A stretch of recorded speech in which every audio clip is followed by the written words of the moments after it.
अस्सलामुअलैकुम। कैसे हैं आप सब? उम्मीद करता हूँ तमाम दोस्त खैरियत से होंगे। आज की इस वीडियो में मैं आपके लिए लेकर हाजिर हुआ हूँ एक बहुत ही दिलचस्प स्टोरी जिसका टाइटल है the ant and the grasshopper, चींटी और एक टेडी। आज की इस वीडियो में हम इस स्टोरी को ट्रांसलेट करना सीखेंगे और साथ ही जानेंगे मुश्किल अल्फाज के मानी। इससे पहले वो तमाम दोस्त जो इस चैनल पर न्यू हैं और जिन्होंने अभी तक चैनल को सब्सक्राइब नहीं किया, वो चैनल को सब्सक्राइब करके साथ ही दिए गए बेल आइकन को प्रेस कर दें। चलिए आज की इस वीडियो को स्टार्ट करते हैं। इन अ कैंप, एक कैंप में there lived an ant and a grasshopper, एक चींटी और एक टेडी रहते थे। हु वर गुड फ्रेंड्स, जो बहुत अच्छे दोस्त थे। एक कैंप में एक चींटी और एक टेडी रहते थे जो बहुत अच्छे दोस्त थे। इट वाज स्प्रिंग, ये मौसम बहार था। एंड द ग्रास होपर और टेडी was having fun playing and singing, और टेडी गाने बजाने में लगी हुई थी। ये मौसम बहार था और टेडी गाने बजाने में लगी हुई थी। बट द आंट, लेकिन चींटी, वाज वर्किंग हार्ड, बहुत मेहनत कर रही थी। लेकिन चींटी बहुत मेहनत कर रही थी।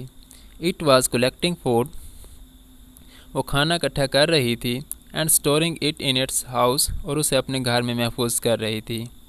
वो खाना इकट्ठा कर रही थी और उसे अपने घर में महफूज कर रही थी। The grasshopper asked the ant, टेडी ने चींटी से कहा, टू प्ले विद हिम, कि मेरे साथ खेलें। आंट, लेकिन चींटी, टोल्ड हिम, ने उसे बताया, that she is collecting food, कि वो खाना इकट्ठा कर रही है, to eat in the winter, सर्दियों में खाने के लिए।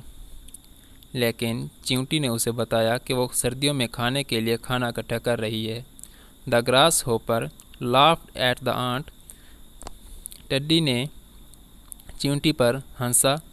एंड टोल्ड हर, और उसे बताया, टू नॉट वरी, कि परेशान ना हो, अबाउट द फ्यूचर, मुस्तकबिल के बारे में। आंट इग्नोर्ड हिम, चींटी ने उसे नज़रअंदाज कर दिया। एंड कंटिन्यू, और जारी रखा, वर्किंग हार्ड, अपनी मेहनत को।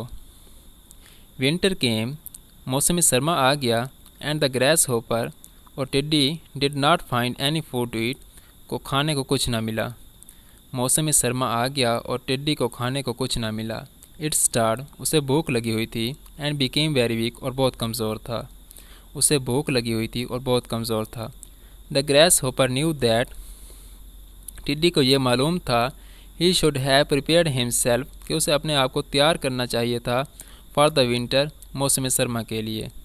टिड्डी को ये मालूम था कि उसे अपने आप को मौसम सरमा के लिए तैयार करना चाहिए था। When there was plenty of food, जब खुराक काफ़ी मिकदार में होती है। इन द स्प्रिंग, मौसम बहार में। टिड्डी को ये मालूम था कि उसे अपने आप को मौसम सरमा के लिए तैयार करना चाहिए था, जब मौसम बहार में खुराक काफ़ी मिकदार में मौजूद होती है। एंड रियलाइज इट्स मिस्टेक, और उसे अपनी गलती का एहसास हुआ। रियलाइज, एहसास हुआ। हिज मिस्टेक्स, उस अपनी गलती का। इसके साथ ही हमारा आज के लेक्चर एंड हुआ है। अपना बहुत सारा ख्याल रखिएगा। मिलते हैं इंशाल्लाह नेक्स्ट वीडियो में। अल्लाह हाफिज़।